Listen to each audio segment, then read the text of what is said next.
Thank you. So it's about 8:59. We'll shortly start the session.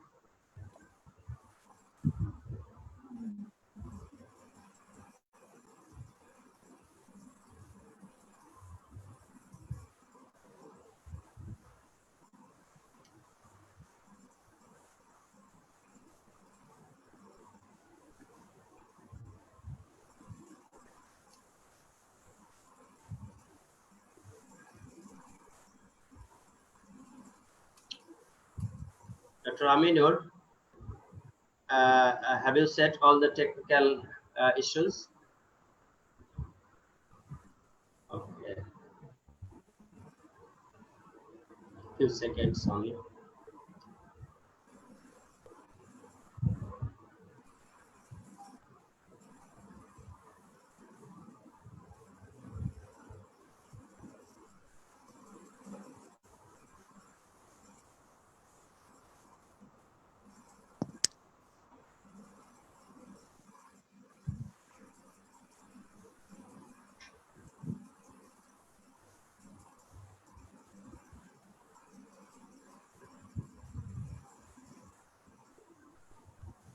Bismillahirrahmanirrahim. Dear participants, Assalamu alaikum, Namaskar, and very good evening. I do welcome you all to our first session of the lecture series organized by IEEE Computer Society, Green University of Bangladesh Student Chapter, and IEEE Student Branch of Green University of Bangladesh. And it is also supported by IEEE Computer Society Bangladesh Chapter. Today, we have amongst us Professor Dr. Golam Samdani Fakir, the Honorable Vice Chancellor of Green University of Bangladesh. We do have Professor Giancarlo Fortino from University of Calabria, Professor Fahim Kawsar from Nokia Bell Labs, Dr. Akhil Mathur from the same institute, Nokia Bell Lab. Myself, Mohammad Abdur Razzaque, Prof. Vice Chancellor of the University of Bangladesh, and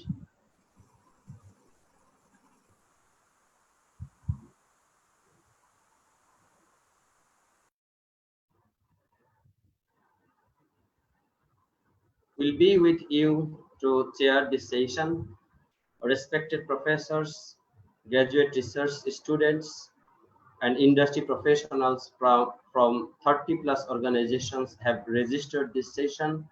Already we are seeing that around 40 participants are here, and we do believe the rest are joining us soon. Today we are here to discuss on the powers of sensing, artificial intelligence, and the related computing technologies to reduce further spread of COVID-19. May I now request Professor Dr. Golam Samdani Fakir, the Honorable Vice Chancellor of the University of Bangladesh, to put his short opening remarks. Thank you very much. At the very outset, I would like to welcome all of our distinguished speakers. It's a great opportunity for us to have with us. And I know that this is a technical term that we are going to use, and I'm a non-technical person, so I may not be able to say anything on the topic, but I'm willing to learn from your presentations. But I really emphasize that this is a timely initiative that is undertaken by our CSE department. And I really appreciate Professor Abdur Razzaque, our Pro Vice Chancellor, and Dr. Muhammad Aminur for chairing those sessions. And we are looking forward to listen from you. So with these short words, I would like to welcome you once again.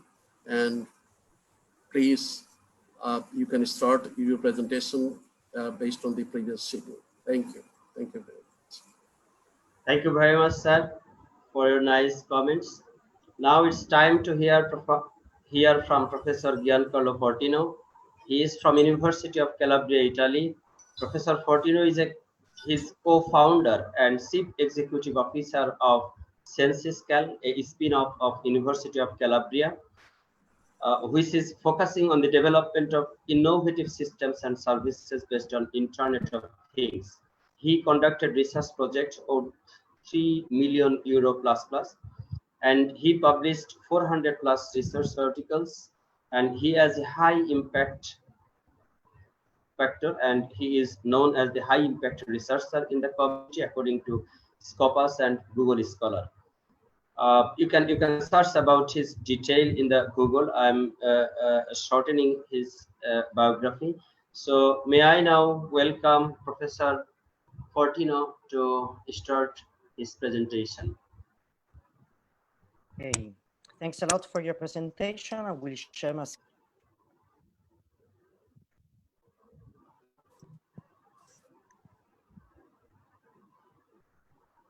During the presentation, all participants are requested to listen, and you please raise your hand should you have any question after his presentation. I will ask and call you to receive answers. Please mute your microphone when Professor Fortino is delivering his lecture. Please mute your microphone. Thank you. You are able to see my slide, right? Yes, Professor. May you? Yes, okay. Yes. Okay. First of all, thanks a lot for your invitation. I appreciate a lot, and specifically because it gives me the possibility to speak about, something that on which we have been working for a lot of time, and now we are applying in, a new situation. Unfortunately, the COVID-19 introduced many issues all around the world. Is a really, pandemic effect.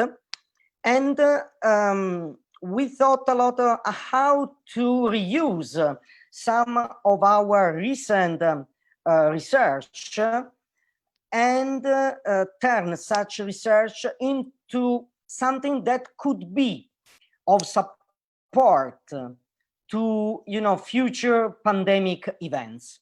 So the title of the talk is related to collaborative body sensor networks as enabling technology for implementing social distancing and human tracking. So this is the outline.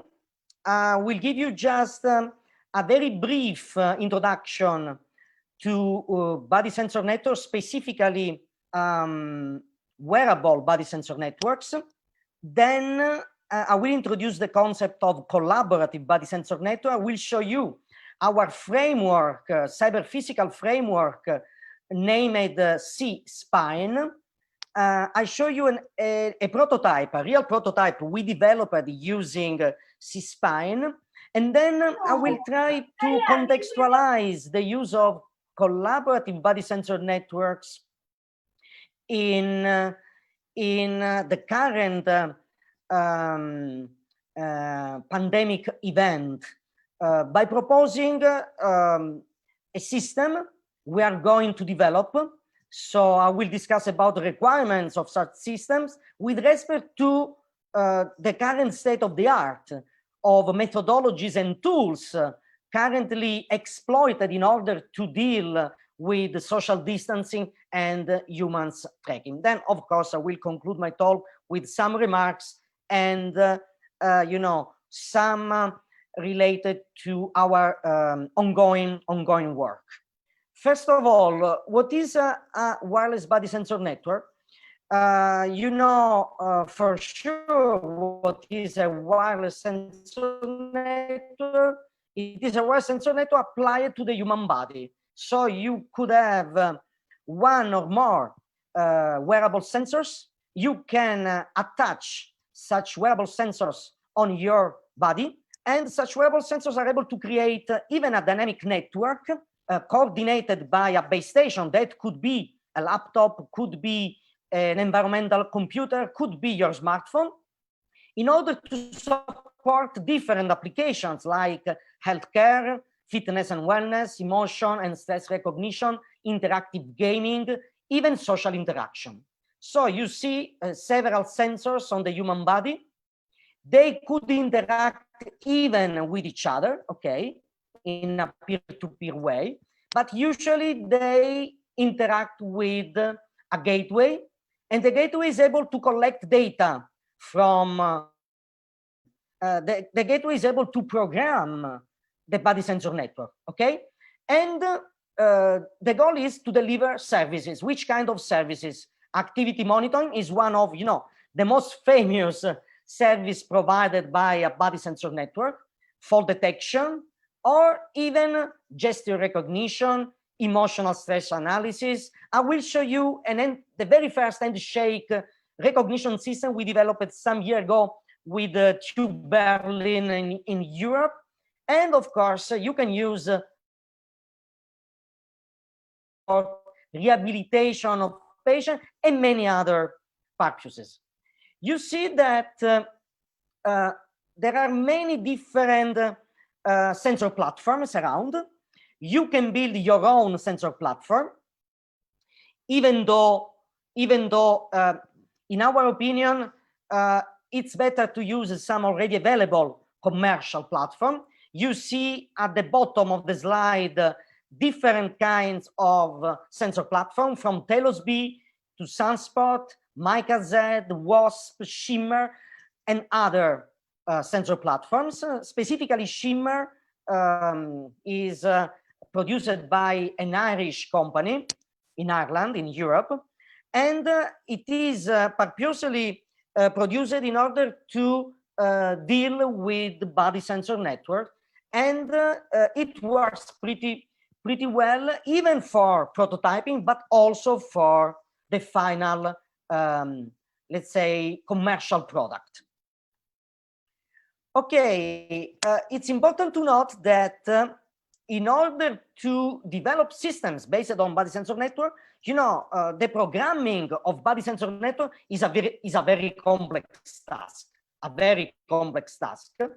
In fact, you need to use low-level software abstractions. You need to use constrained architecture from computational capabilities, from the network capabilities, even from, the storing capabilities and the energy point of view.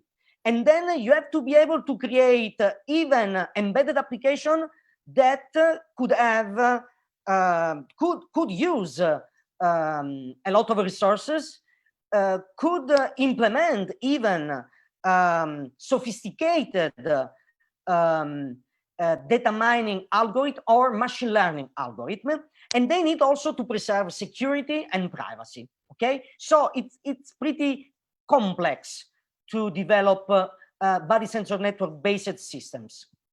What we achieved so far, we proposed an approach that is called a domain specific framework. And our framework, specifically SPINE, that stands for Signal Processing Node Environment, is an embedded framework able to develop applications partially running in the node and partially running in the base station that could fulfill different requirements, and that stands in the middle between a pure application-driven approach that is very efficient but not so effective, and at another extreme, you could have a general purpose middleware supporting creation, development of application based on body sensor network that is, general purpose middleware, very effective but not so efficient. So our approach is in the middle, so it is able to provide efficiency and effectiveness. Okay, let's start from our framework that is indeed an open source project. You can connect to our website in order to join our community. The very first version was developed many years ago. It was a joint development effort between my university, University of Berkeley in California, Telecom Italia, and other stakeholders. So the product, again, is not a commercial one, it's an open source product. You can connect to the website, or you can refer to, the the most cited publication. It is a highly cited paper in Web of Science, and also received an award, a pretty important award from the System and Cybernetics Society. So in this paper and in this book published by Wiley, you can find, you know, many details related to spine.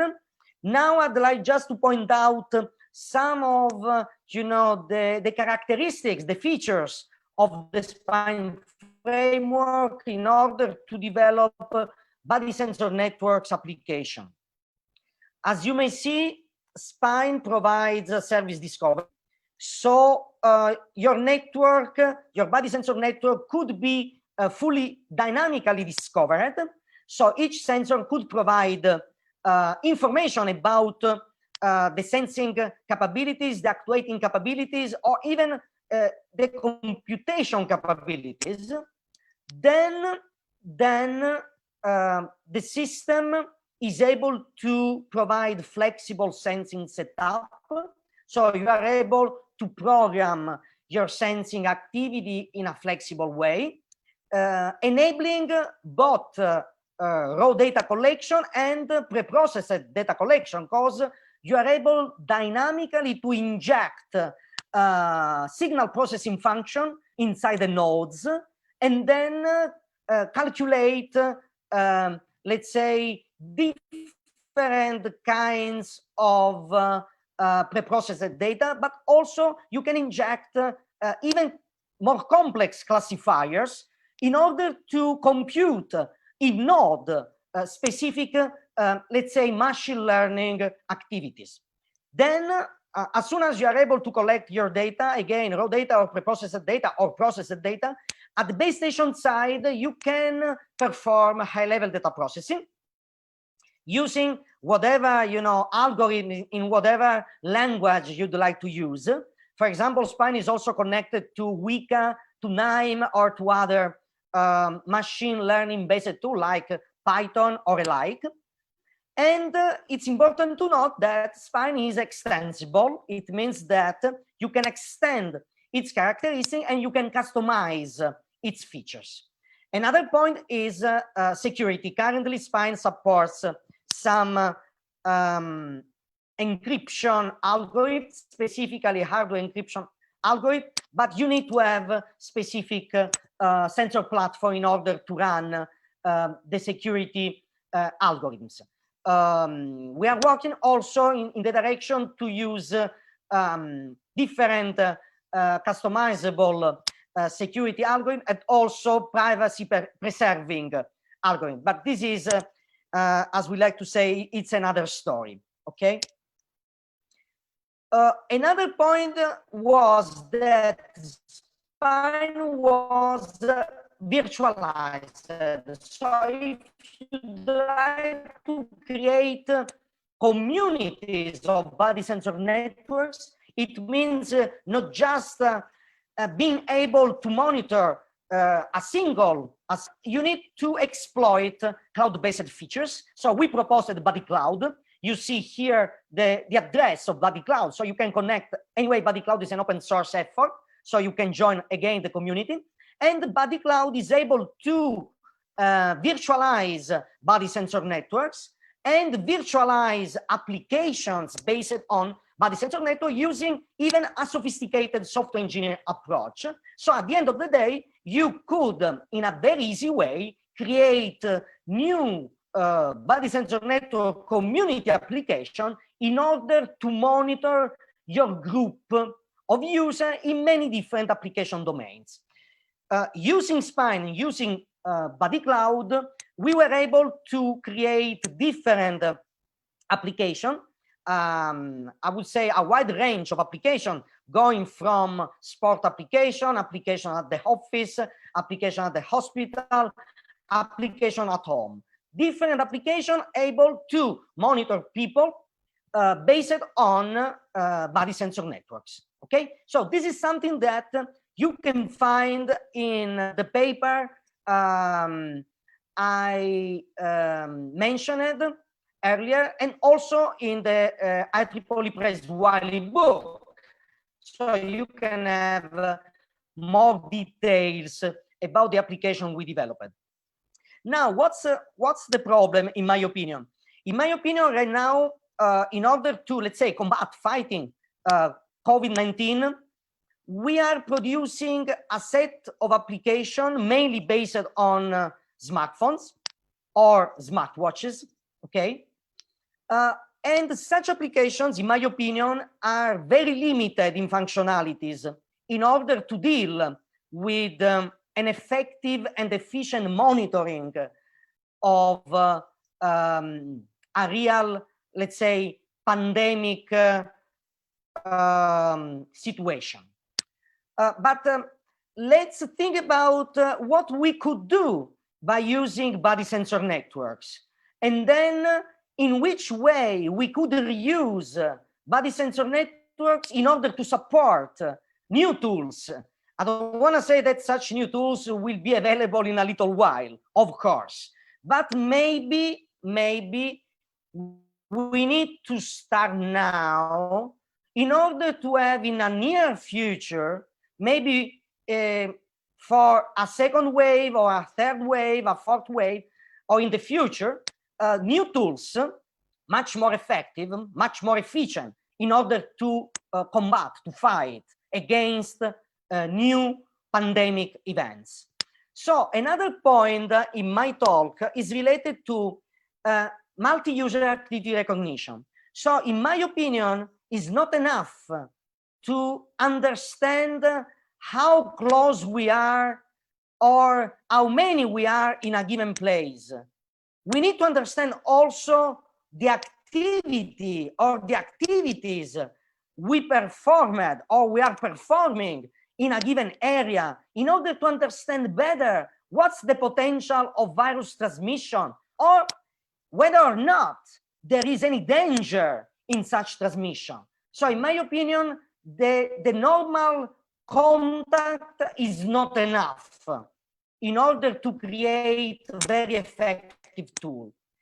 And here it comes, our idea to use multi-user activity recognition methods based on different tools. Of course, we promote body sensor networks, but we could also use, let's say, other tools like, cameras, like different devices, environmental devices, for example, and of course, body sensor networks. So the idea here is to be able to detect and also classify group activity. If people in the group is competing or if people in the group is collaborating, think about a football match or think about people watching a football match, okay? Or even, multi-individual activity or hybrid activity. I'd like to understand if I go cycling, I go jogging, or I'm doing something else, because very likely the virus spread context to the different activities we are going to perform or we are performing. So this is an important point that we need to explore, not just again for having something right now, but maybe, in the near or in the future pandemic events. What are the open challenges? There are many open challenges on multi-user activity recognition and classification, because mainly the research was devoted, at least the research so far, was devoted to single user activity recognition. You have a lot of papers, you have a lot of prototypes. I would say well-working prototypes, able to detect and classify very accurately, sometimes even with an accuracy that is almost 100%, single user activities. But if you like to detect and classify multi-user activities, this is another matter of fact, and there are many different open challenges. Challenges related to multi-sensors, collaboration, data acquisition, and synchronization. Challenges related to human-to-object and human-to-human interactions. Challenges related to how to identify groups and how to recognize groups in open context. how to predict multi-user activity, and how to exploit augmented reality along with Internet of Things in order to provide more information. And of course, there are several papers, not so many as single user activity recognition, but a good bunch of papers, mainly focused on computer vision. There are few based on low-level informations like channel state information or signal strength information, and less on the use of body sensor networks. And in this context, we proposed collaborative body sensor networks that are body sensor networks able to interact with each other, to collaborate with each other, to cooperate with each other, in order to provide information related not just to a single user, but to multiple users, and to provide, let's say, services to multiple users. In the paper you see on the bottom of this slide, you can refer to this paper. This paper was published in 2015. I guess it's a reference for collaborative body sensor network. It is also an highly cited paper in which we proposed the architecture of a body sensor network and its first implementation using an extension of our framework spine. So you can see two body sensor networks interacting with each other. There is a process of interaction. In this process, body sensor networks need to beacon themselves in order to make them be discovered by other collaborative body sensor network. Then we need to have some service discovery of the services that such kind of body sensor network are able to deliver. And also we need very low-level mechanisms in order to say, okay, I'm very close to you. I'm just close let's say 50 centimeters or 1 meter or 4.5 meters. So we need sophisticated techniques at low level that are able to provide us with information about distance, much more fine-grained than the information that, you know, Bluetooth or let's say low-power Bluetooth is able to provide us. Okay, if you use IEEE 15.4, that is a personal area network, very likely you could have more, let's say, fine-grained information about distances and even about multiple body sensor networks or multiple people in your specific area.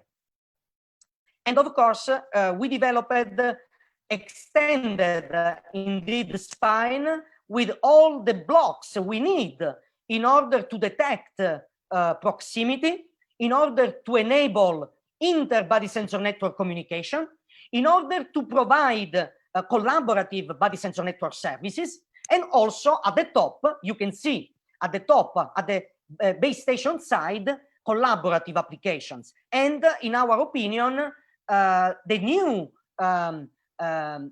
applications able to fight pandemic events should include all the basic building blocks our collaborative body networks are able to provide.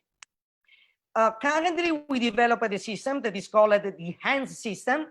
Is able to detect handshake between people.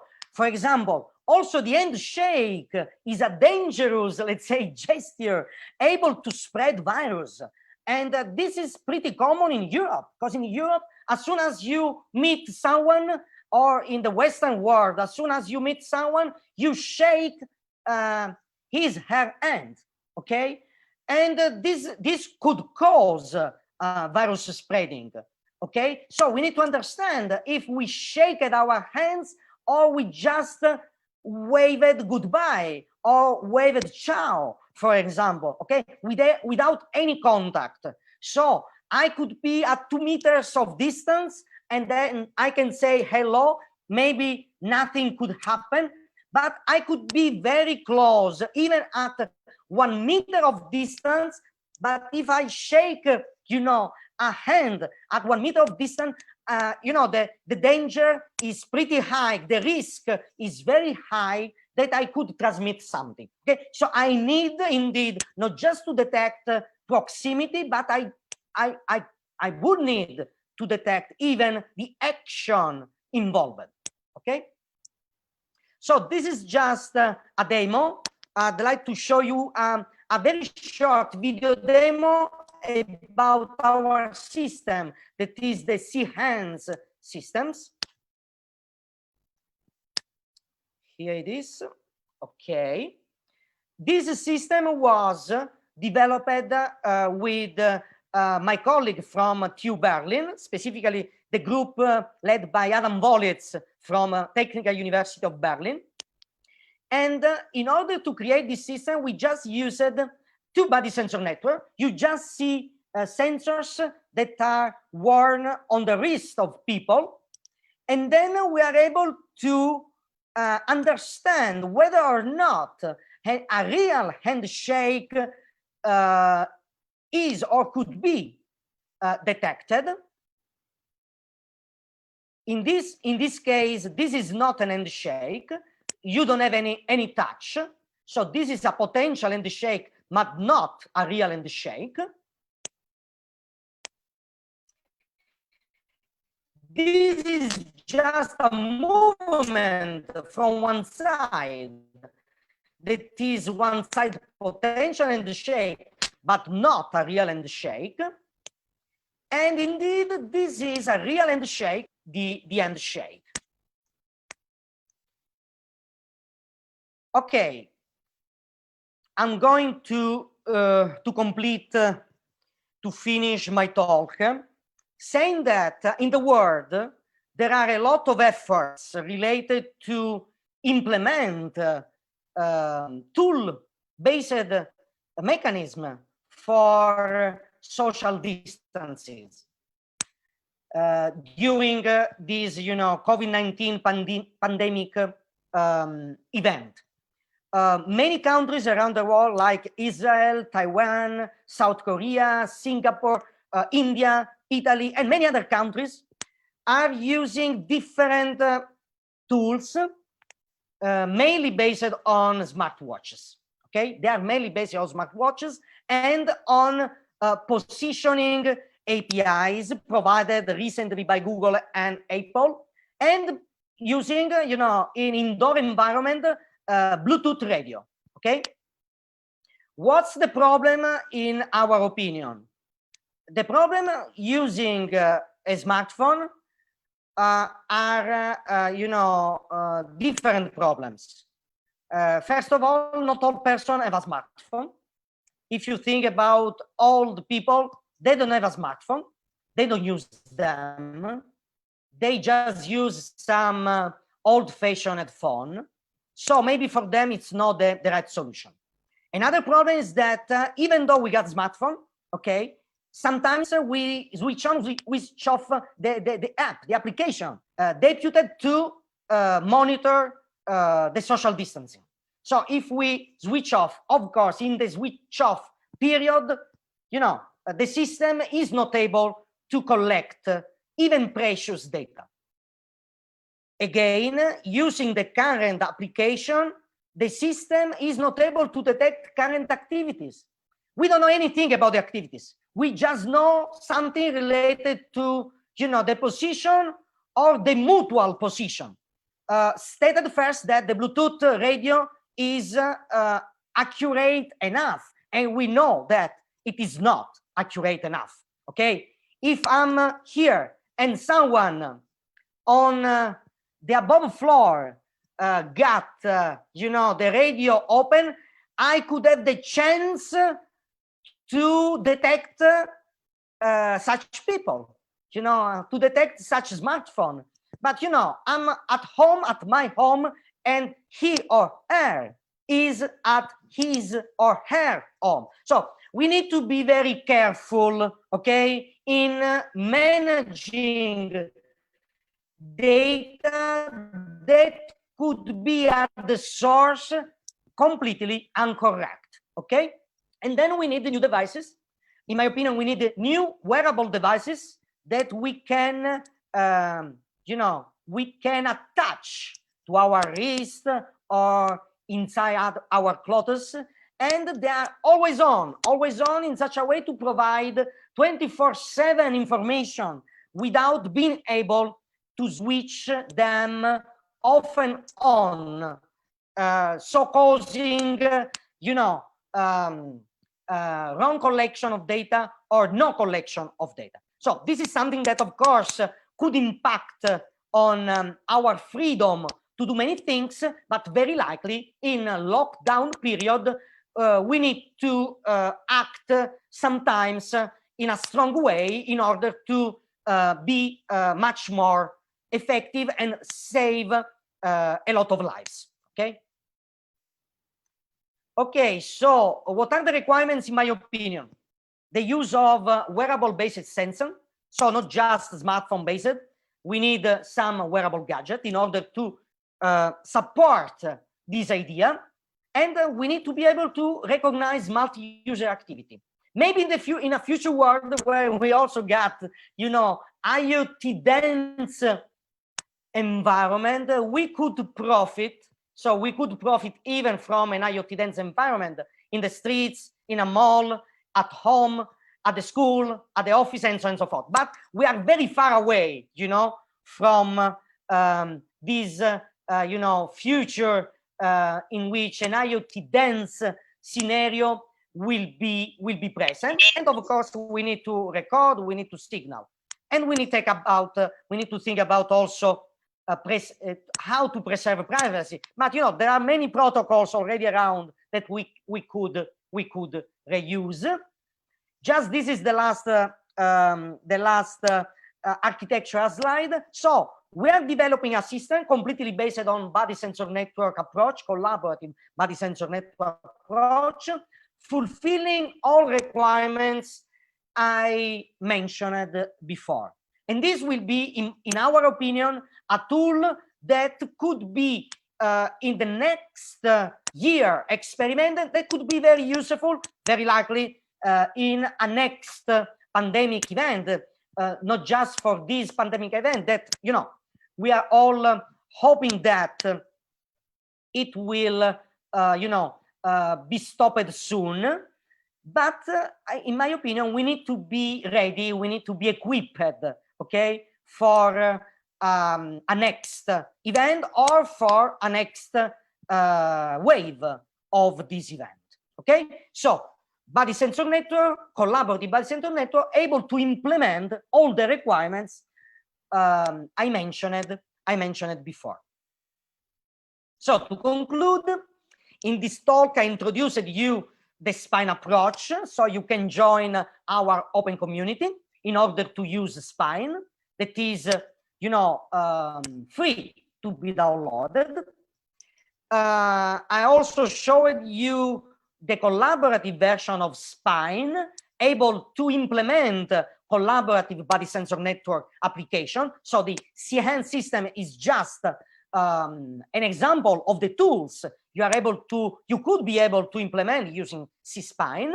And currently we are implementing the aforementioned C-spine based system by putting together all, you know, our efforts so far. So putting together frameworks related to building networks, frameworks related to IoT networks, and even frameworks related to make IoT systems in a huge IoT system scenario interoperable with each other. This is fundamental because in a near future, you know, IoT will be massively heterogeneous, based on many different heterogeneous components and protocols. So we need also to deal with, you know, interoperability in order to create new tools to fight and combat efficiently and effectively, I would say, future pandemic events. And I'd like just to show you our series, IoT series. If you'd like to propose some book on IoT, recently we approved a book on IoT technology for fighting COVID-19. And, you know, this is, in my opinion, a right way to advertise research work, to promote research work, and to make such work reaching many people. You know, the series is Scopus indexed, is EI Combentex indexed. We already published 20 books, and we got 15 books on the queue. So I warmly invited also you to propose some interesting book proposal. Thanks a lot for your attentions. Thanks a lot. Thank you, Professor Giancarlo, for your elaborative discussion on the system spine and the collaborative spine system that you have developed. We really appreciate your hard effort for producing the innovative solutions, and that would help our community to further spread the COVID-19. May I now ask the participants to make question? So should you have any question, please raise your hand and make the query.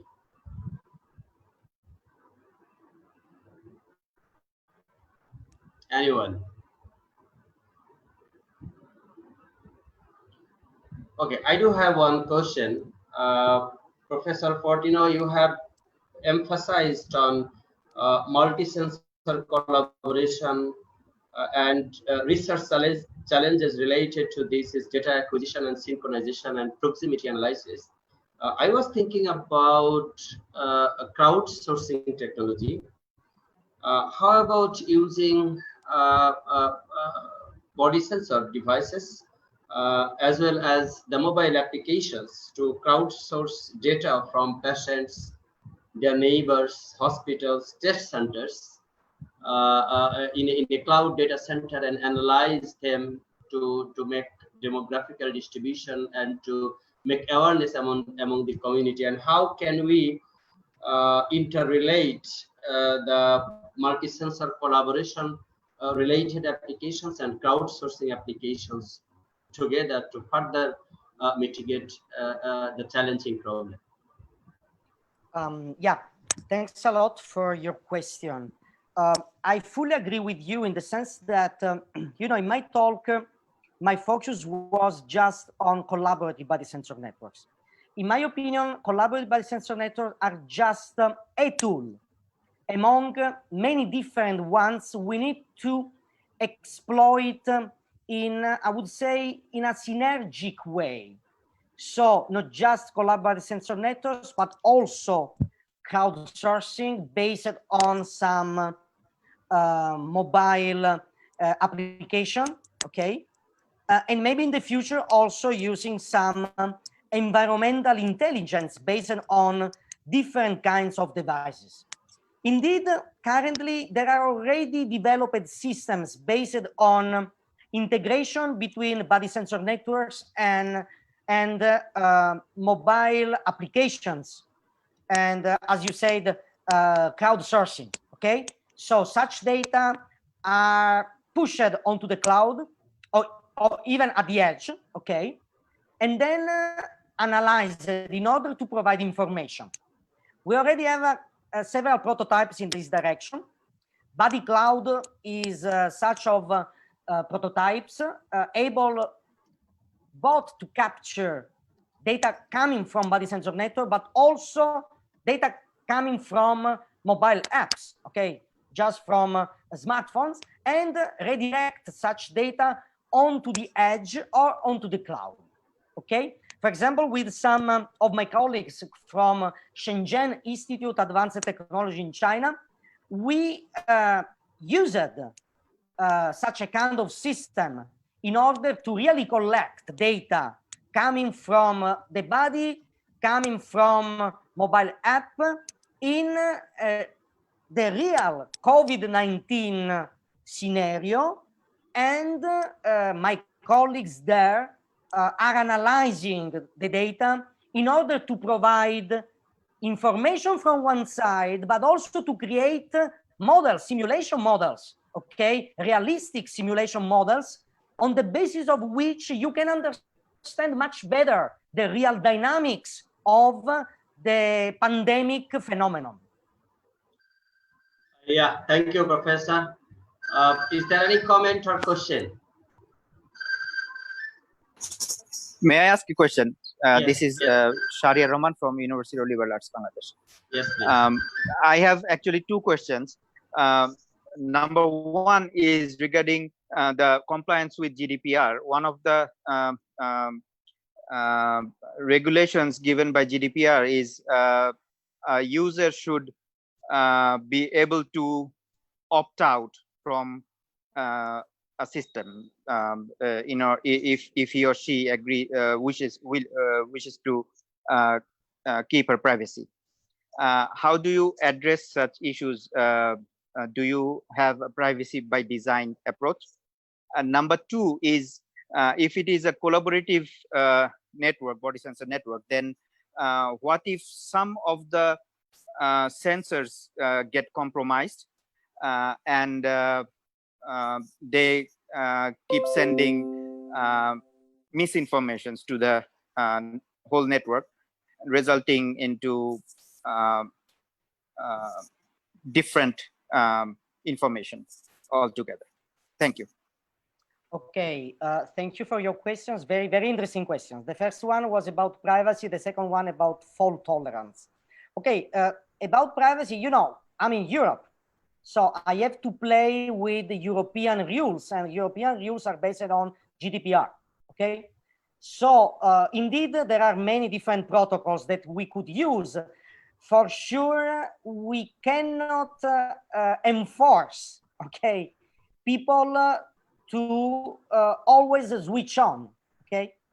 We cannot enforce, because, you know, people could be able to even opt out and opt in, okay, as you say. So this is something that could compromise the overall network in terms of efficiency and effectiveness. Currently, of course, we are working on a prototype, and in the prototype, we are embedding the capability to opt out, okay? So, of course, we cannot do in a different way. So, anyway, our prototype will have this possibility, okay? Okay. The second question is about fault tolerance. Fault tolerance is important. We worked on fault tolerance in body sensor network using some autonomic approaches. Because, you know, sometimes we don't know whether or not the data that are being collected could be, you know, corrupted, or could be the right one, the corrected ones. We don't know, okay? And we need to include in the system components able to understand whether or not the data we are collected are correct or not, are corrupted or not. So we indeed, some years ago, developed an autonomic component able to understand in action recognition applications the quality of the collected data, okay? And such component was able to mitigate, let's say, possible corruptions of data or possible issues with collected data. But anyway, your point is an important one, and this should be dealt with an automatic means, okay? We cannot do it manually, because it's gonna be almost impossible. As you may know, collaborative biosensor network should work in real time. So it's important to introduce a fault-tolerant component able to understand corruption of data or issues in general related to data collections. Thank you. May I ask one question, please? Very briefly, because we do have two other speakers. Please, Okay. very briefly. Okay, I'm Dr. Golam Kibriya from University of Liberal Arts, Bangladesh. Actually, I have the similar question of Dr. Shahriar regarding the data privacy, and another is the data security issue. And other thing is that how do you consider interoperability issue, because different countries, the people are connected. It's about the body sensor network. So how do you consider this interoperability issue? Okay, I will just focus on the interoperability because, okay, I already replied to the GDPR. You know, GDPR is important for us, and then we have to be compliant. Interoperability is a big issue. It's a big issue. I was the deputy coordinator of a European project. It was 8.5 million euros project. We ran for 3 years from 2016 to 2018, focused on interoperability. In my last slide about you know, future work, ongoing work, I mentioned the Inter-IoT project. In the Inter-IoT project, we focused completely on interoperability issues at different levels in an IoT ecosystems, from you know, the device to the ontologies. Okay, so this should be explicitly, I would say, addressed, because it's gonna be a very important problem.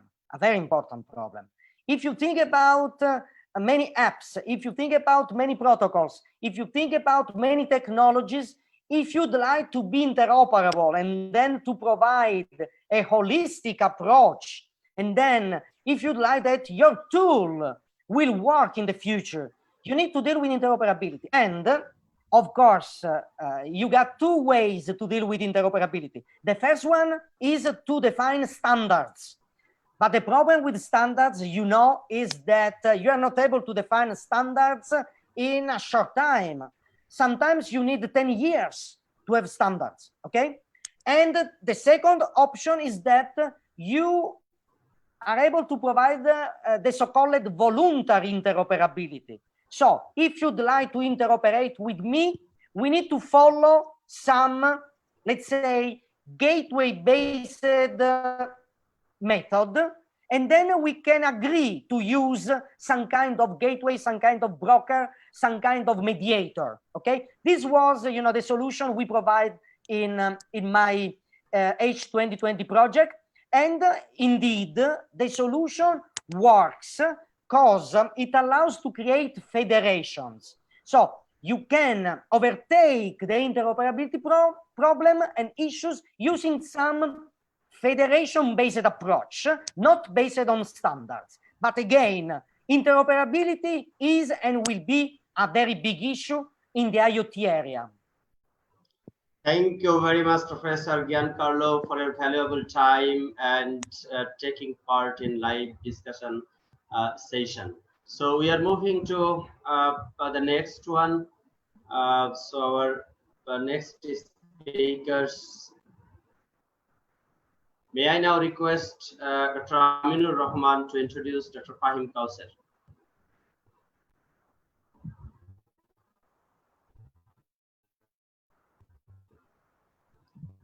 Aminur Rahaman.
Well, thank you, Dr. Aminur. We do have another speaker from the same organization, Dr. Akhil Mathur.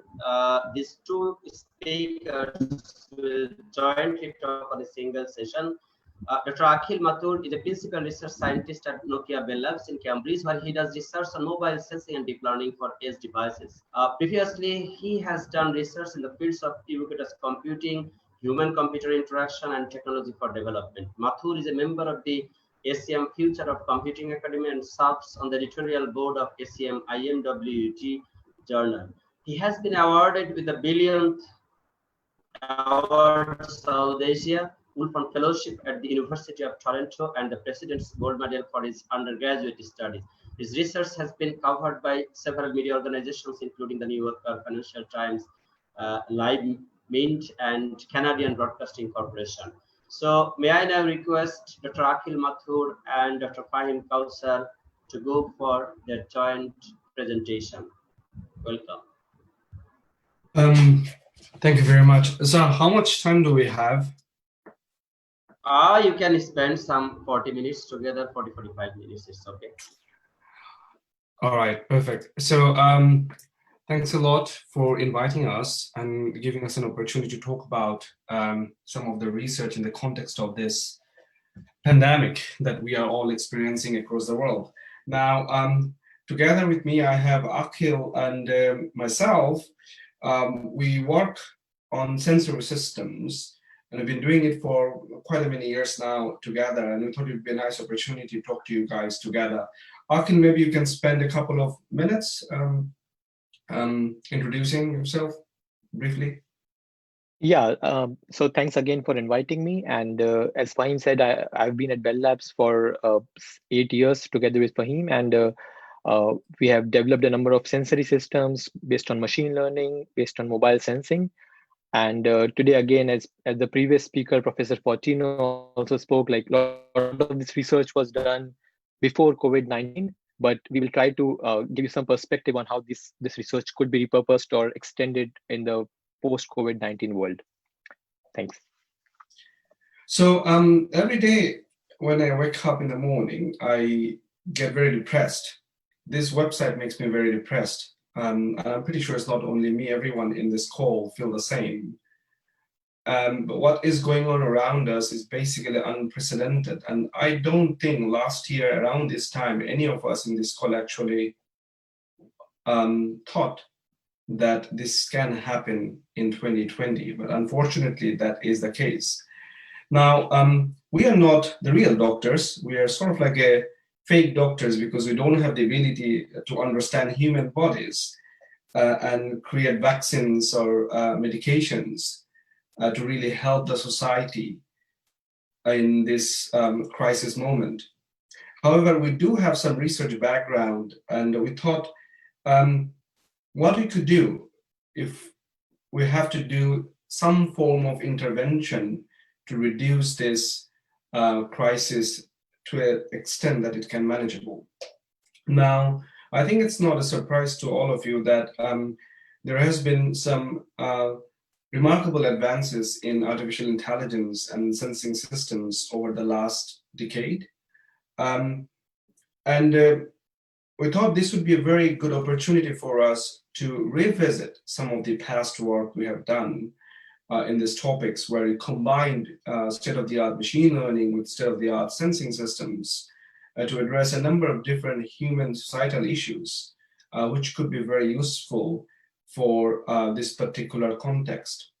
So Professor Fortino gave a very nice introduction of a number of different facets that could be achieved by using body area sensor networks, infrastructure sensors, and so on. Today, we're going to talk a lot about those things. Here is just a proposal that if you do cross-modal interaction modeling, you would be able to understand a lot about how people interact with other peoples and people interact with other objects. Those might carry the virus and might cause spreading the virus further. But understanding these people-to-people and people-to-thing interactions, you might be able to offer interventions that might reduce the spread. For instance, you could provide early forecasting. You can provide sort of like a notification when people violating the distance measures, the social distance measures that are being imposed by different governments.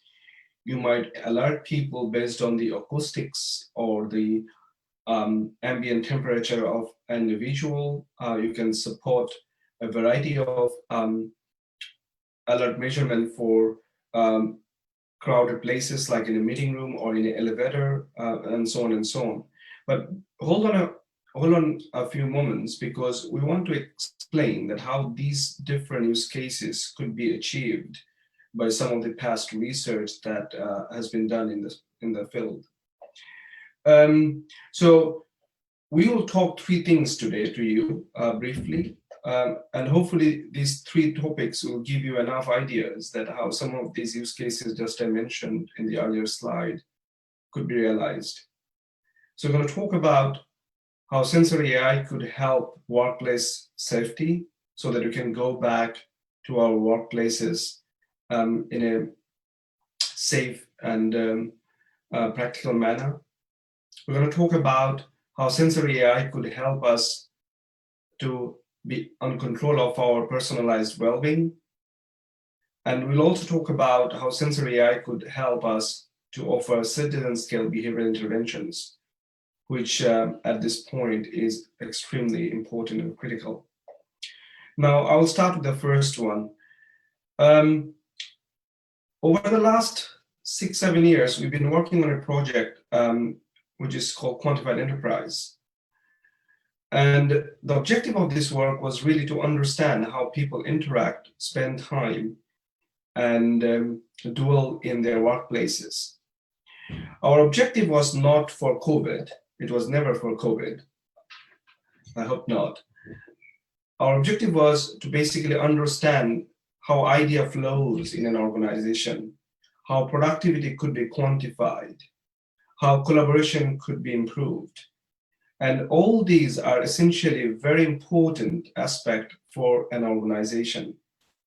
So if you think today people are the most important asset in any company, and we would like to support the growth of those people. And this project was really aimed at those facets, that by interaction modeling between people to people and people to place and people to things, can we actually offer some form of growth feedback to individuals.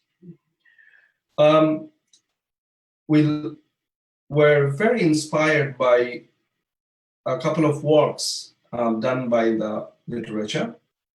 So Ben Weber, together with Sandy Pentland in MIT, has done a fantastic work with respect to people analytics towards the end of 2010. And this book essentially is the manifestation of that research, where it demonstrated that how by understanding human connections, you could expose a completely brand new value chain for the companies. And then these two recent books came out over the last 2-3 years, where they really talk about why we go to a work and what actually attracts people to a workplace, and how a workplace could be redesigned, remodeled, reshaped, that innovation can happen faster, quicker. Productivity could be the motto of every single individuals. And Raphael's work, which just came out last year, it really talks about workplace well-being. Mental health is an important issue, and more than ever, we are now worried about our health, not just physical health, but mental health. And this book gives us a very interesting perspective to how to promote mental well-being in workplaces and to support human potential. So those who are interested in working in this topic, I highly recommend you to read this book. So we started looking into this interlinked problem. Essentially, we wanted to understand how people interact in the workplaces, and there are quite a number of different sensing options you could take. Professor Fortino gave a very nice overview earlier today. You can go with mobile sensors, using a mobile phone. You can use wearable sensors like your smartwatches and so on. You could use cameras, infrastructure cameras, or you could use some form of RF sensor like Wi-Fi and so on. But essentially, when you think about this interaction modeling, the key piece of information you really need is collocation, or location as a derivative of collocation. And once you have that piece of information with some derivatives, you'll be able to reliably extract quite a number of important behavioral attributes. For example, with location, you can understand the physical state of use of a physical object, if the object is moving or not. By understanding location and co-location, you can understand when people interact with each other. And I'm going to talk a little bit about it. By understanding location trajectories, you can understand whether people are walking, standing, they're going upstairs, downstairs, whatever. Even, those are very subjective, but at least we have demonstrated that by only using location data, you would even be able to extract an individual's personality types and could basically intervene to promote happiness and so on. So how did we do this? So we also applied a number of different mobile and wearable sensors. We started with the mobile phone applications, and as Professor quite high, and because of that, many user drops out after a while. So we needed to sort of tap into some sort of forms which people use for a different purpose, and we can reuse that form for gathering this kind of sensor data. So we designed a number of wearables. One of them was a badge, and Akhil later will talk about another form that we did for our earbuds or wearables, as I call it. But this badge was essentially an access card that you all have when you go to your workplace today, and that gives you access to your building. And we just repurposed that wireless card, and we put a Wi-Fi SoC on it with a couple of sensors, so that suddenly it becomes a kind of like a cognitive badge, that it can understand your pattern of movements and your motion vectors. And based on your motion vectors, you can actually understand where you are in the space. We leverage Wi-Fi probes. Wi-Fi probes are kind of like a management packets that are used in a de-associated manner. So you do not necessarily have to be connected to a Wi-Fi gateway, but the badge would still release some sensor packets that can be captured by the infrastructured gateways, and then you can process all this information to basically offer some form of feedback that we're talking about. So let me give you some example that what you can learn. I mentioned to you about face-to-face interactions. Here is a very concrete example that how you could learn face-to-face interaction by using your co-located packet structure. So by just looking into very simple first-order derivative of RSSI, not just the absolute RSSI, by the change of RSSI, for example, or change of your CSI, which is the channel state information informations, you would be able to identify a group of people. And once you identify a group of people, you can then go back to social science and learn from very interesting theories written by a number of social scientists, and more prominently Michael Goff, where there are three properties of face-to-face interaction: the group formation characteristics, the size, and the duration. These carries very important attributes of how face-to-face interaction is formed in a social place and how they deformed over the time. And you can actually model these things even very, I would say, logically, without using some form of machine learning inferences. So by using just very statistical like the log hoods, you would be able to detect when a group is formed and so on.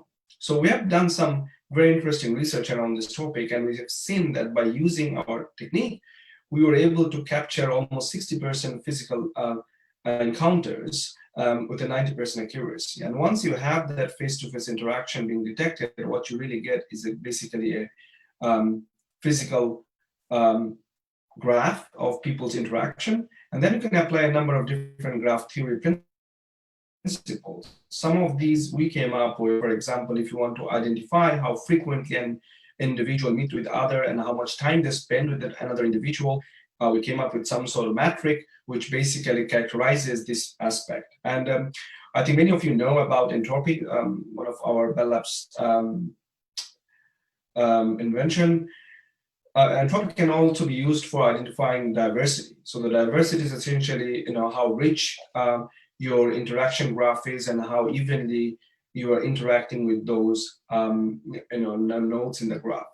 But by applying interaction diversity and interaction intensity, you would be able to reliably understand that how people interact and with whom they're interacting and so on. Now, you can clearly see that this information gives you a very nice mathematical forms, which will allow you to do, for example, if you want to do contact tracing, which is just not based on pure proximity, but rather more informative, because then you have a way to explain what happened in those interactions. We have deployed this kind of systems in multiple locations of Bell Labs over the last several years, in Dublin, in Cambridge, in Antwerp, in Belgium.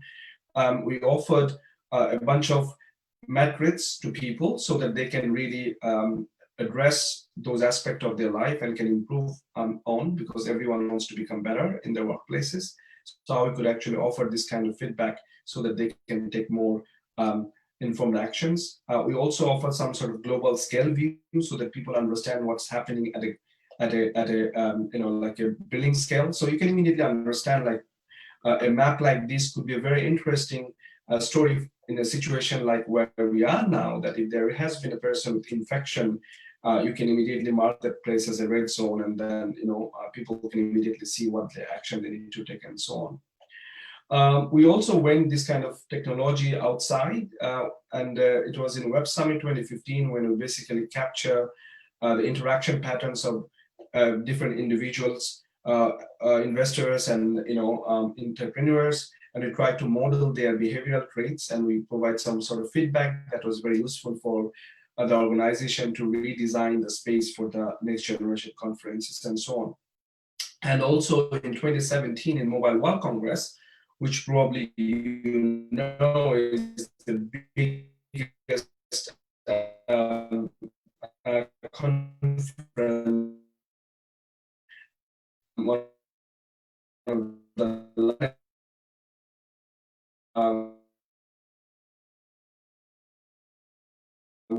communication companies, where we base model to talk about a bit on the personalized well-being, and then I'll come back that how we can connect the dots together with respect to the situation we are in. Akhil, you want to take over? Yes, Fahim, can you maybe unshare your screen? Yes, I can. Okay, thank you.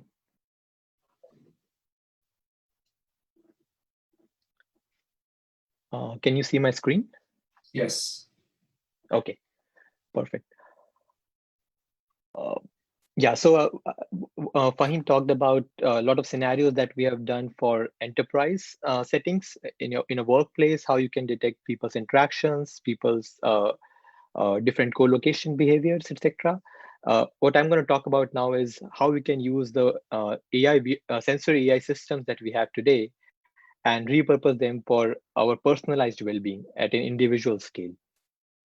So firstly, I'm going to say, so today, like most of the sensing happens on a smartphone, but in a post-COVID-19 world, I don't know if smartphone is the best tool out there, because we know that this virus spreads through our hands prominently, and the main modality for interacting with the smartphone today is touch and through our hands. So it's an open question whether smartphone will remain the device of the future, or will we expect, or will we see new form factors emerge as the society moves on.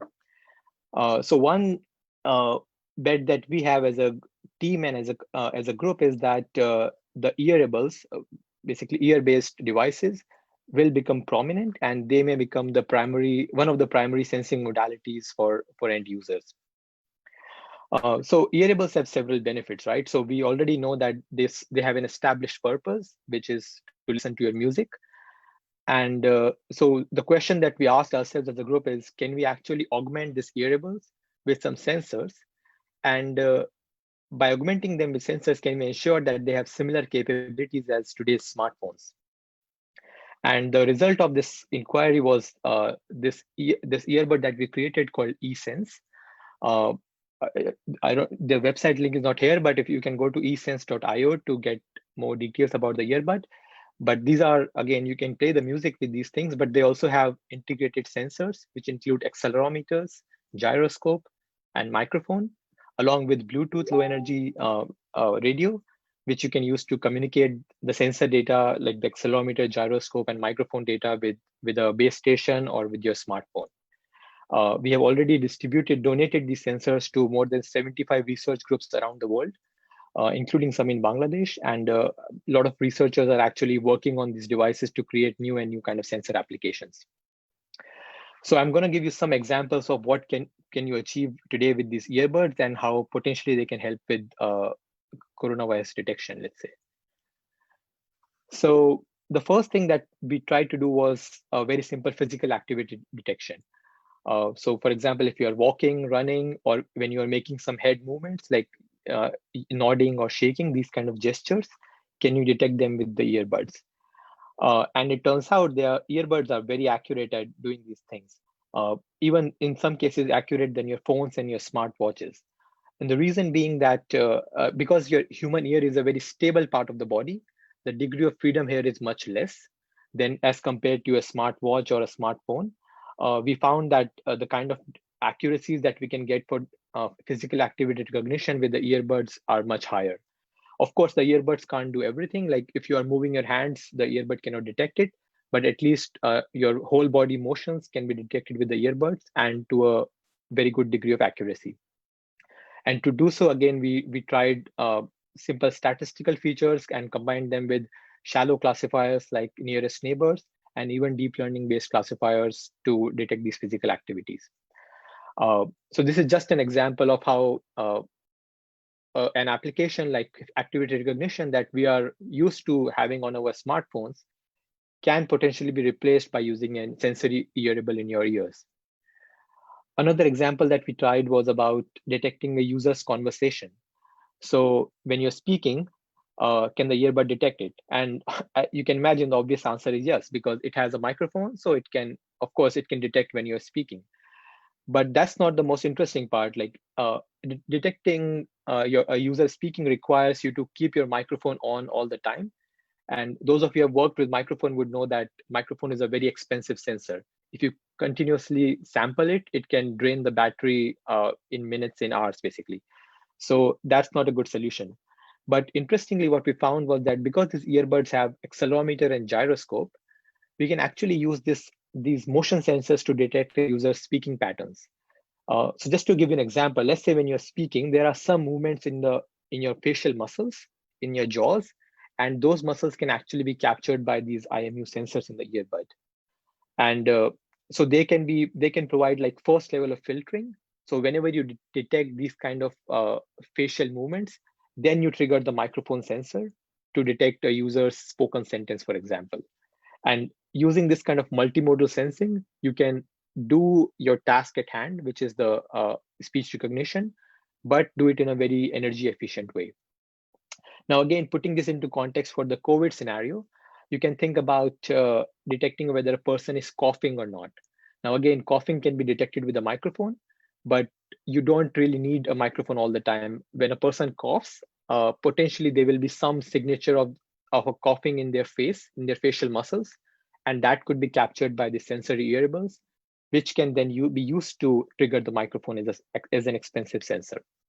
So these are just some examples of how you can repurpose these established form factors and use them for interesting new sensing applications. And then, of course, we created, once you have these kind of sensing inferences, we can serve them to the end users through mobile applications. And we have created a number of cool Android and iOS applications to support this information dissemination. But I'm going to talk about more about the research side of it, that what's next from here. So one of our biggest hypotheses is that, and we think it's already coming true, is that the future is multi-device, multimodal, and of personal devices. So what do I mean by that? So let's look at the first fact that future is multi-device. So in 1995, there are some studies which show that most people would not even have one smart device on them, one connected device on them. But fast forward to 2020, on an average, now people have about 6 smart devices on them. Even myself, I'm carrying several of them. So I have a ring on me, which can capture some sensor data about my sleep. I have my AirPods, I have my smartphone, a smartwatch, etc. So the point is that in future, a user will have multiple smart devices on them. And each of these devices will have different sensing capabilities. They will be running on different operating systems, different hardware. And so there will be a lot of computation redundancy in this way. Like different devices will have the same kind of sensor. Like, for example, all these devices will potentially have a microphone, will potentially have an accelerometer. So there will be redundancy, but there will also be this massive heterogeneity in these devices. And the question is, can we actually design our sensing applications taking these multi-device environments into account?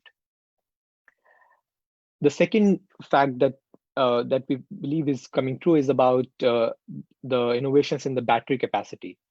So we know that algorithms and the hardware are progressing significantly, but the battery innovations have not done so significantly. And there is an increasing need to ensure that the kind of sensing systems we are designing are energy autonomous or consume as minimal energy as possible. And that's a big challenge going forward. And finally, as I said, we have to, if we go from today's paradigm where there is a single sensor which feeds data into a single machine learning model, and if we'll jump frog into the future where we'll have multiple sensors and then the data will also go into multiple machine learning models, that we believe is a key challenge of future for future researchers. So we have done some initial work to address each of these challenges. The first challenge that we addressed is about the challenge of data heterogeneity. So as I explained earlier, because these different sensors have different manufacturers, the data that we get from them is quite different. So for example, we did an experiment where we asked users to speak some keywords in their microphone, keywords like "Hey Siri," "Hey Alexa," and trained a keyword detection model using deep learning techniques. The interesting part was that we trained this model first on an iPhone 7 and we got about 80% accuracy. But when we deployed this model on a different smartphone, let's say a Samsung Galaxy S8, immediately we see that there is a massive increase in the error rate of this model, almost a 2 times increase in the error rate. And the reason is that because of these heterogeneities in the hardware, heterogeneities in the software processing pipelines, the machine learning data gets significantly deteriorated in the process.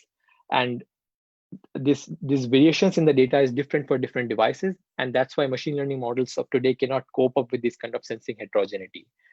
And just to give an example, this kind of sensing heterogeneity can increase the word error rate of today's speech recognition systems by up to 10%, which basically would nullify all the advances that we have made as a field in the last 5 years. So this is a very, very important challenge to solve. And we have again used some machine learning techniques based on generative adversarial networks to solve this kind of sensing heterogeneity. Without going into too much details, I will just say that we developed a solution which can translate the sensor data at real time, such that the sensor data starts appearing closer to the training distribution. In that sense, you can reduce the sort of divergence between the training and the test data and increase the overall accuracy of the system. If you're interested, we have published a number of papers on this topic at IPSN, so you can have a look or reach out to me later. Then second, we already also talked about the design for multiplicity, that you have multiple sensors on you. So how do we leverage these multiple sensors? So of course, the obvious and the naive solution is that we can just take data from all the sensors, feed them into some kind of machine learning model, and we get some sensing inferences out of it. But as you can imagine, this is a very expensive operation. Like sensing from these multiple sensors all the time is just a waste of energy, basically, because all these sensors have redundant capabilities. How about if there is a way we can select the best sensor at any given time? So if I'm doing activity X, if I have an automated way using which I can find out that maybe my smartphone is the best device to sense my activity X right now, and I can disable all other sensors to save their energy. On the other hand, if I'm doing some other activity and maybe my earbuds are the best device at the time, then I can disable the sensing on all other devices, including my smartphone, and save my energy.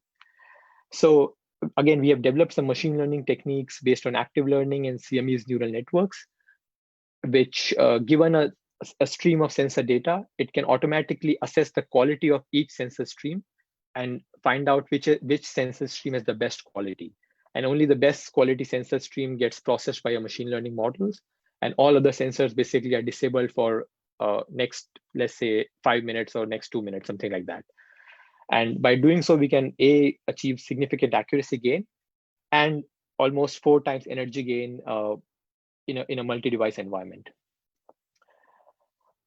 Finally, I think in the previous talk also, a lot of people raised the question of privacy, that we really don't want to stream a lot of this personal data, which is health sensitive, outside of our smart devices. So can you actually process the data locally? And as you know, today, a lot of the processing happens through deep learning models, which are trained on cloud scale hardware. And they are not specifically designed for these small form factor devices like earbuds or smartwatches.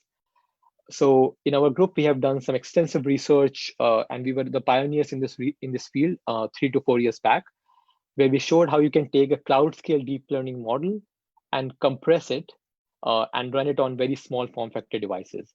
So in the figure, for example, at the bottom left, you see that we can take a model which is almost 250 MB in size, and we can compress it to, let's say, 32 MBs with a certain accuracy drop budget. Now, a lot of these techniques are now commoditized in machine learning frameworks, but we were like one of the first groups in the world to actually develop some of these techniques of using model compression, model fusion, etc. So with that, I'm gonna add I'll just add one final thing about the battery aspect of it. So we are also developing techniques to improve the battery, the energy efficiency in the data acquisition process. So when you're actually collecting the raw data from the hardware sensor, can we actually make that process also energy efficient? And there we have techniques around sampling quantization and precision scaling that we use to reduce the power consumption at that moment and make sure that these kind of sensors can run in an autonomous way. And one of the manifestation of this is a smart camera that we are developing. And our hope is that this will be the world's first batteryless camera, which can basically do vision sensing without using any battery. It can just harvest power from solar or from vibrations and still do hours and hours of vision sensing. So with that, I'm going to hand over back to Fahim to conclude the talk. Thanks, Akhil. If you stop sharing, I will take over. Yeah.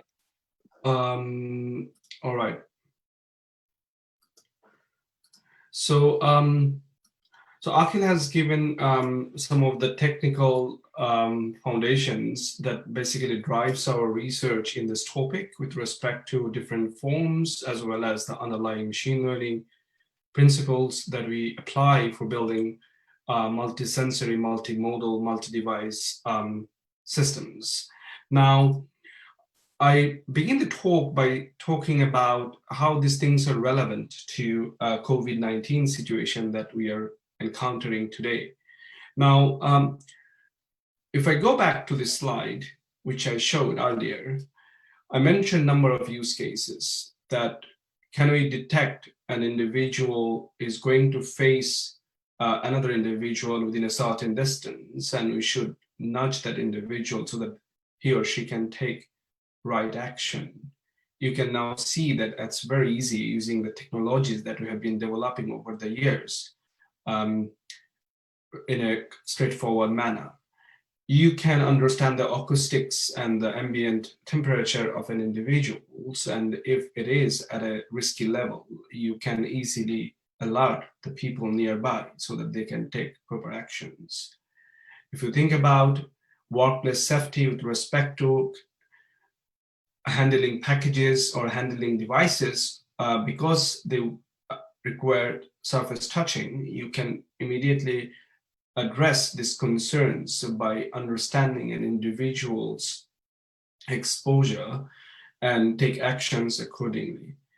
So on the left side, I said that how you can achieve these things. You could apply vision, acoustics, wearables, as well as machine learning in a combination of these different devices to basically build this sort of applications quite straightforward today. The intelligence is where it plays the key role, and it's not very expensive systems either, right? Today you can buy off-the-shelf web cameras, which is less than $10, right? And you can install those cameras in your workplaces, and you can start serving this kind of applications in a few weeks' times of development, which will help to basically reduce this infection spreading. Now, I want to now touch the last part of the talk very briefly, that so far we really talked about device-centric or sort of like a sensor-centric interventions. Of course, when you think about the citizen scale intervention that you have to look into entire populations, what can you do? So while we haven't done exactly for COVID situation, we have done work where we model wireless networks behavior. More importantly, how people use the wireless network. For example, their cellular network, how they make phone calls, how they use web. And this carries very important footprint with respect to individuals' personalized behaviors. So in this particular work, for instance, we looked into South Korea Telecom's mobile phone traffic, and we could reliably extract out how individuals move throughout the city, where they spend time, with whom they interact with, what type of interest that individual has, by applying a number of interesting machine learning models that we develop. And this is one example. So if today in Bangladesh, you have everyone, pretty much everyone has a mobile phone, be it a smartphone or a feature phone. So if the mobile operators actually expose their traces in a privacy-centric way, right, you should be able to anonymously identify potential hotspots that might appear in 10 days' time by just looking into the cellular phone traffic and the way calls are being made at different areas. Another project where we looked into travel network behavior. So this was work that was done with a collaboration with TfL. So the TfL is the Transport for London, provides the transportation service, both underground subways, overground trains, as well as the bus. And they use as a smart card, which basically people can use to pay. But that smart card traces gives us an interesting view on where people are moving from which area to which areas. And by modeling these movement patterns, we could, at this point of time, we could reliably understand how people use different amenities in a city, how their movement is triggered by different activities, and which part of the city becomes hotspot for which type of activities at what point of time in the day or in a week, so on. So this kind of geographical mobility modeling is, I think, a very important way to deal with this COVID situation, because you can understand we have very limited number of hospitals, we have limited number of beds, we have limited number of healthcare professionals. It is essentially load balancing problem, right? If you know that this part of an area is becoming hotspot today, and most of the people from this area is moving to these other areas, you can immediately take actions to make sure that you can balance the load of the patients in those upcoming hotspots in a more practical manner, right? So I just wanted to give you an example that where we have shown you some on-body sensor network or mobile phone-based applications, you can also look into this classical existing network, be it a travel network or cellular network or wireless network, and you can repurpose them to basically understand this population scale behavior, which will help you to intervene to manage this kind of infection spreading situations. So with that, I want to sort of like conclude by saying that while we are working on these topics, we are not the only group. I think many groups in the world are looking into this kind of topics for many years. Here are a few of my favorite examples I want to highlight. In your hand, you have a magical device. Your smartphone is equipped with a lot of sensors, and by applying machine learning techniques, you can do magic. For example, oximetry is an important diagnosis that needs to be done today to understand your oxygen level in your blood, because that's an interesting and important indicator.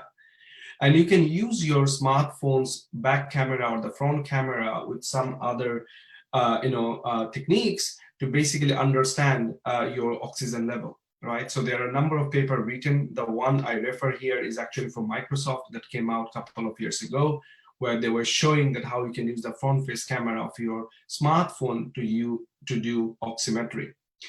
The next one is the spirometry, which is essentially assessing your lung condition, right? And this was was done by Shotak Patel's team in Washington University, where they created this 3D printed, like a whistle type of device, which allows you to blow in the device and listening through a microphone of a smartphone and then assess the lung conditions, right? So this is a very cheap and reliable way of providing medical grade diagnosis of your lung condition, okay?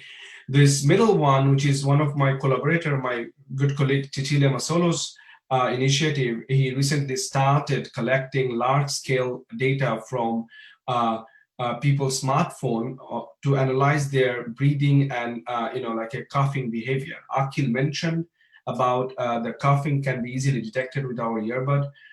Some of our collaborators who have used eSense wearables to basically monitor breathing patterns, coughing patterns already, and some papers are coming up so that you can actually look into that.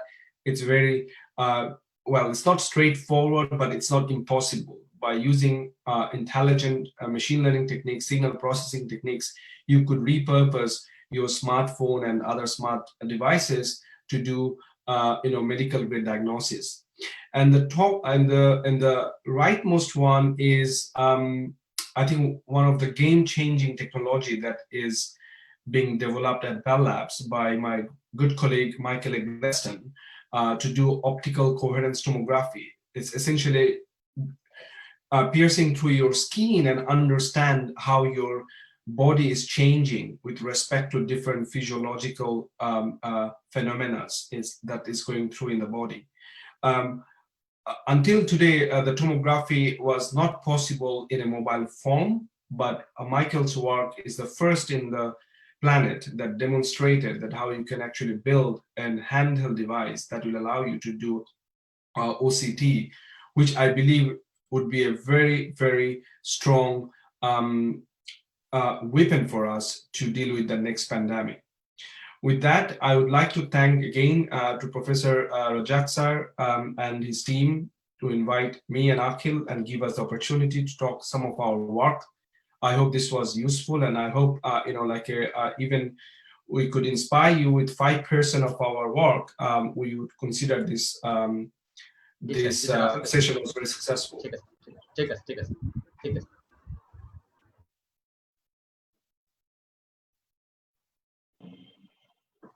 Hello. Hello. Yeah. Am I audible? Yes.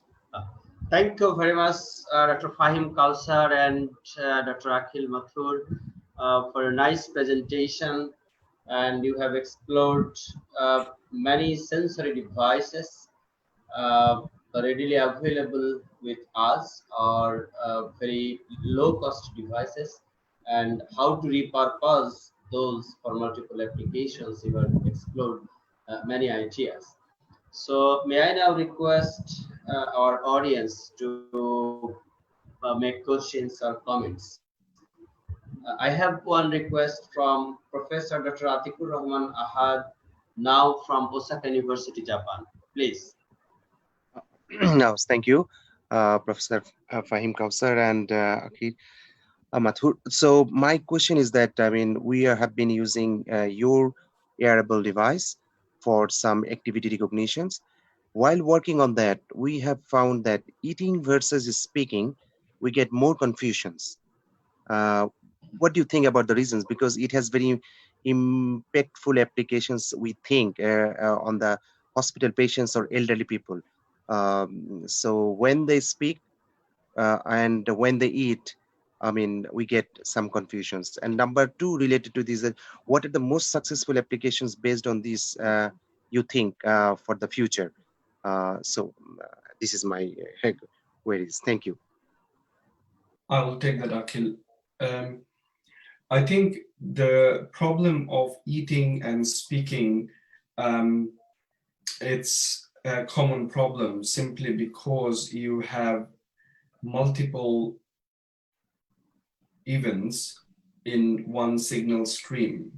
So you probably have to look into your signal processing pipeline. I'm not sure what pipeline you have used, but techniques like ICA, where independent component analysis is applied to basically separate the different frequency bands with respect to different activities, might be one way to look at it. Now, what actually happens when you eat or you speak, your zygomastic muscles in your human face has some impulse response, and that is what we are capturing in the IMU through our wearables. One suggestion I have is that there is a language called FACS, Facial Action Unit, which is used in animation engineering very deeply to create human-like expressions in animation characters. And they have divided our human face into 28 small blocks, where each of those blocks micro expressions can be captured. So we have written a paper last year or 2 years ago on that front, but we could only do, some of the AUs, some of the action units. But I think another way you can look into this problem is by applying these action units principles and trying to divide the different events into these atomic micro expressions, and then build a higher level activity, which is eating or speaking on top of that. So these are my two suggestions, that try to see if ICA can help. And then second is that apply the FACS principles to divide the atomic expressions into more atomic ones.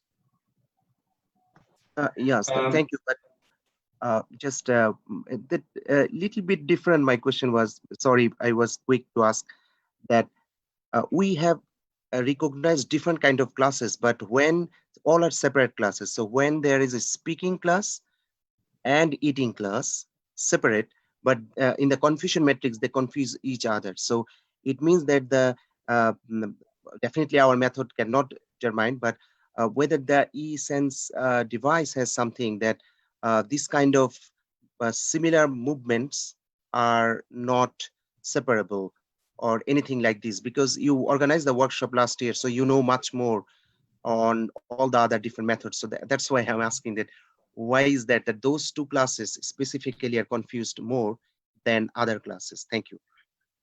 I think, are you using audio or IMU?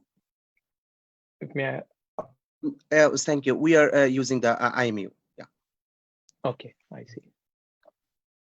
So I think, Harpai, we have to talk offline on this, because as I said, that the phase response from these two type of activities are very similar. So you probably have to, I mean, I'm just coming up with all these ideas, that you have to probably do two-level inferences, probably first to classify that this is eating and speaking activity or non-eating and speaking activities, and then for those you apply a secondary pipeline which can further separate these two signals to some extent. And then Akhil bring a very good point. Maybe applying audio together with IMU might be another interesting way to deal with it.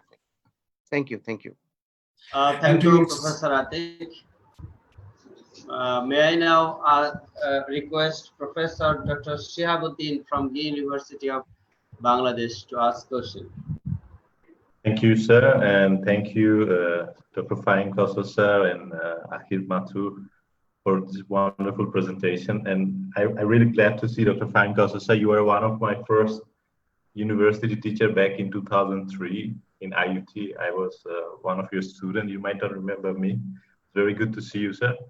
So I have two short questions. One is, because I saw that you're using face-to-face interaction to kind of relate it to the happiness and also do some intervention based on that. So I was a bit curious what types of intervention that you'd advise to maybe improve a situation inside a household environment, and what types of, I mean, like we get all this data, but what types of interventions do we normally take to improve a situation?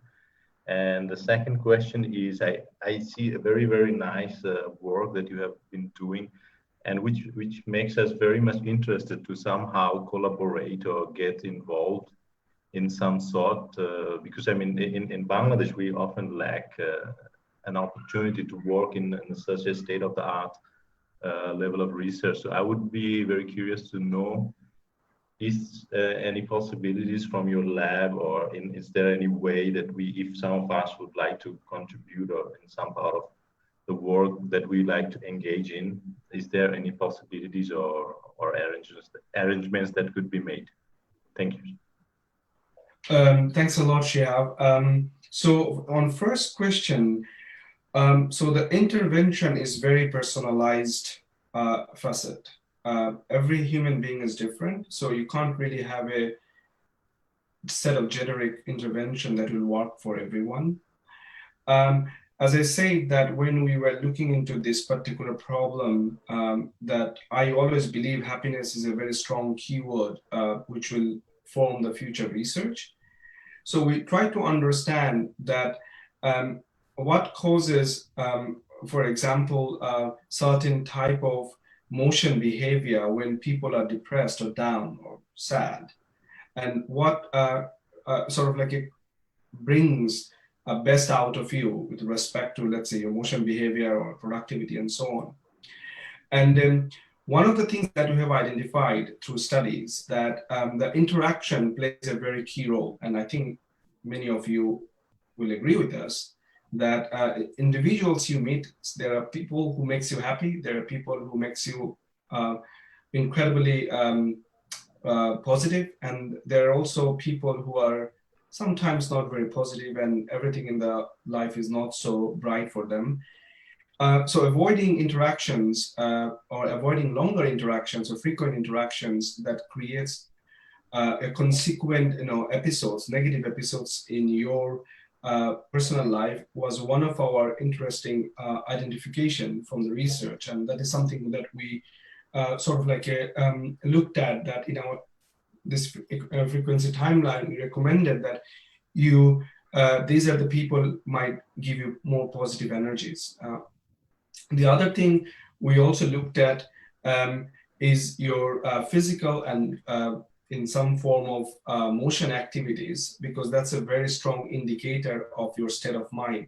So if you move, if you go outside, if you take a walk, if you drink a bit of more water, all these things actually contribute to your overall well-being. So I run a workshop at UBComp every year called Welcome, Wellbeing Computing. So you are very welcome to come and join us in that event, where we actually study that how these different facets with respect to recommending people to do some form of physical or mental activities, to sleep properly, to eat properly, avoid negative contacts, can help people to improve their overall well-being. Okay, then when you go to the workplaces, it is also like a so not because many of you, basically all of you here, I believe, are knowledge workers. So you work in a more independent manner in a knowledge-driven jobs and so on. But people who does more repetitive jobs or manual jobs, many of those people suffer from depression and suffer from other mental health diseases like bipolar, extreme cases, and so on. And you know, it is very hard today to basically diagnose this thing. So technology like what we are promoting here could actually help people to have a self-awareness. And once you have the self-awareness, that is the very first stage of any kind of intentional behavioral change. So we believe that this self-awareness will give them a bit more control of what they should and they should not do, right? But again, it's a very, I would say, current topic in terms of behavioral intervention. There is no, I mean, correct answer. I think it is very subjective and it depends on individuals. And if I can quickly add one thing to what Fahim said, again, today in the COVID world, we are all sort of living in this isolated world in our homes, and the social isolation also becomes a major problem for vulnerable communities such as elderly people or people who already have mental illnesses, right? So again, if we can detect these kind of behaviors creeping in some people, then we can possibly have some recommendations about social contacts, maybe not physical contact, but like video calls or something for the elderly to talk to their grandchildren, things like that. So again, that's not my research area, but I believe there is a lot of research on intervention design in human-computer interaction, which can be combined with a lot of the sensing technologies we are developing to create like holistic solutions. And your second question with respect to collaboration, so there are many forms. I mean, of course, my industrial position does not allow me to have a lot of collaborations because of, you know, we work for a company. But we do have a very strong internship program, as well as we have, you know, like a informal collaborations when we have a great idea together. We often typically write papers together with you know, different schools and so on.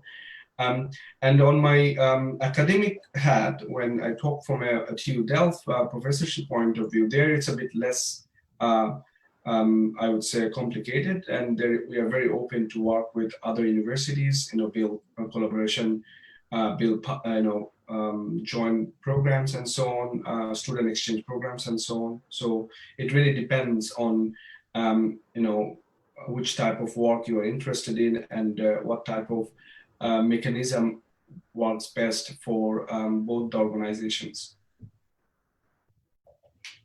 Thank you, sir.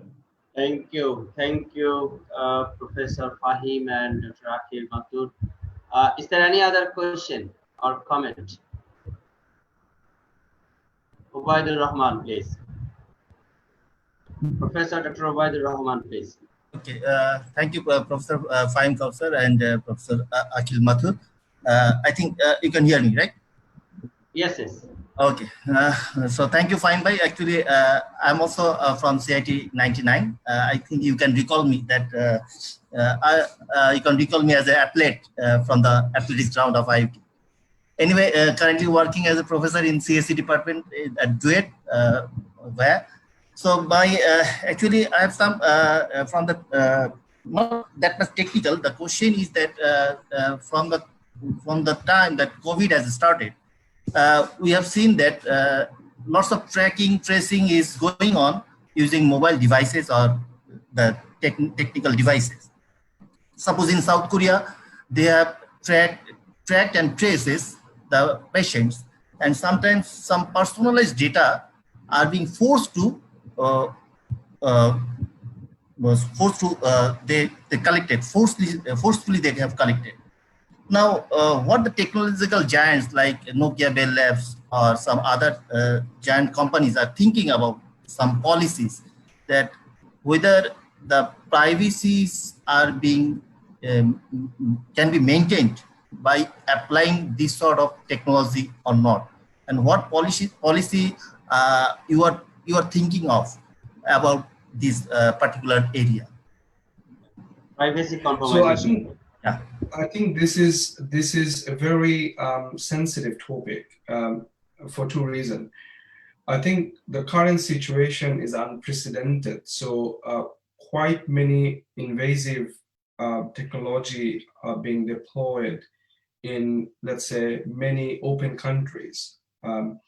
Now, because the situation is so much out of our hand, I think we should not really worry much about, like a privacy or the data governance issues, simply because I think we need to really control this thing in best possible way until and unless a vaccine and the entire planet is vaccinated, which still I think a couple of years away. Now, the problem is that in the past, or history teaches us that when you have this kind of unprecedented situation, people or governments, opportunistic governments, deploy opportunistic technologies with the hope that after the situation will be over, the system will be taken off, right? We have seen systems in Israel, the surveillance system. China is another example. And the reality is that when the things become normal and whatever the crisis you have disappears, those system does not disappear. They remains, and basically government owns the entire countries, for example, data systems. So it's an ongoing debate that whether we should kind of like promote such technology adoption without sort of like a questioning the invasive moral aspect of it, and then whether we should really aggressively stay against it. I think right now, given the situation where we are, we have seen those governments that are very, I would say, did not take early actions are suffering. So whatever helps. So we have seen Taiwan, Singapore, South Korea,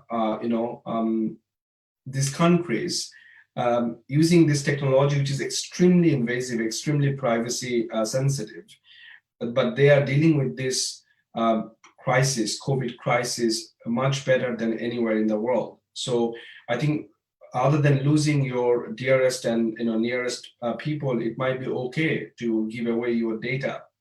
You just have to be a little bit more cautious with respect to how you use technology, right? So today, we are computer professionals, so we are very aware of these problems. But when I go today to one of the social medias, I see people are sharing pretty much everything of their life without knowing that at any point in the future, this might, act against them, right? So I think education is important, that if you take informed actions, if you are providing your information to a certain groups or a certain government so that this particular situation can be handled with a promise that once this is become normal, those surveillance systems should be stopped, I think this is fine. But only time will tell us whether these measures will become a permanent feature in our life, that we have to live or use technology differently, or the government will take the right decisions. In the European context, I think Professor Fortino was mentioning GDPR is playing a key role. GDPR has a very strong policies with respect to how individual personal data should be stored, should be used, should be deleted. So, most technologies are now using, those principles quite heavily. I don't know whether you have followed the decentralized versus, the centralized debate that was going around in Twitter about 2 months ago with respect to the proximity tracing applications. I think these debates are healthy and good, and it really should be promoted, that we get to know the whole technology stack in a more informed manner. And only then we can make informed decisions about our actions. Okay, thank you. Thank you, Fahim Bhai, for your convincing answer. Thank you. Thank you, Professor Abdur Rahman. Should you don't have any other question, I want to request Professor Giancarlo Fortino to make some comments, final comments. Professor Fortino, you are here. Professor Giancarlo Fortino, your microphone is muted.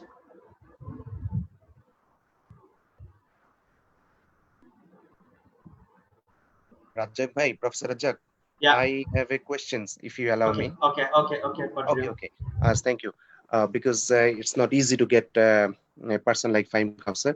So my question is that researchers, we are exploring multimodality and fusion, this kind of things again and again. But I find that it is extremely difficult and rare as well, especially vision-based and wearable sensor-based domains. So would you please explain, give some kind of insightful points on where we can make, fusions or multimodalities, or what kind of domains this is dominating now and in the coming years? Thank you. So these are our current research topics. We're writing papers about it. So Akhil and I am smiling because these topics are really what we've been exploring, and we've been building systems around it. I think there is a very strong push from the industry today in the industrial automation, or Industry 4.0, however you say it, for surveillance and supervision into enterprise environment. And by enterprise, I'm not just talking about building spaces, but more into factories, industries, as well as industrial transportations and so on. So when you look into this kind of facilities, privacy questions are not very prominent, because it's a factory space. You are basically offering safety and surveillance services. And there, I think the opportunity of combining multimodality like vision, acoustics, wearables are very, I would say, compelling cases. In the home environment or in a smart city environment, I think they are less, I would say, compelling, simply because the complexity and the privacy questions always play sort of like a decisive role.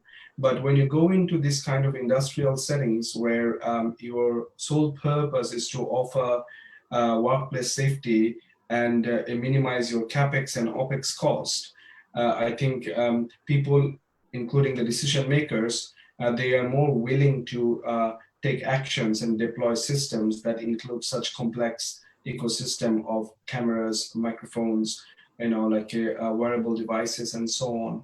So I think that is an area which we will see a lot of growth in the next 2 to 3 years. Thank you very much. So thank you very much, and I would like to conclude now. Our special thanks to the learned speakers for your valuable time for us, and you have educated us. You have ignited some research directions to our fellow colleagues, and I believe our graduate researchers and young faculty members will continue their efforts on the emerging research problems you have explored. And definitely special thanks to Honorable Vice Chancellor of the University of Bangladesh, who paid a lot of time for his valuable schedule. Thanks to all the professionals, the researchers, faculty members from different corners of the world for your valuable time to make our event successful. And definitely special thanks go to the IEEE volunteers, the mentor, the volunteer students who worked hard for this to make this event a successful one. May Allah save us all from any diseases and health complications in future days. Thank you very much again, and have a good night. Allah Hafiz. Thank you very much. Thank you. Assalamu alaikum.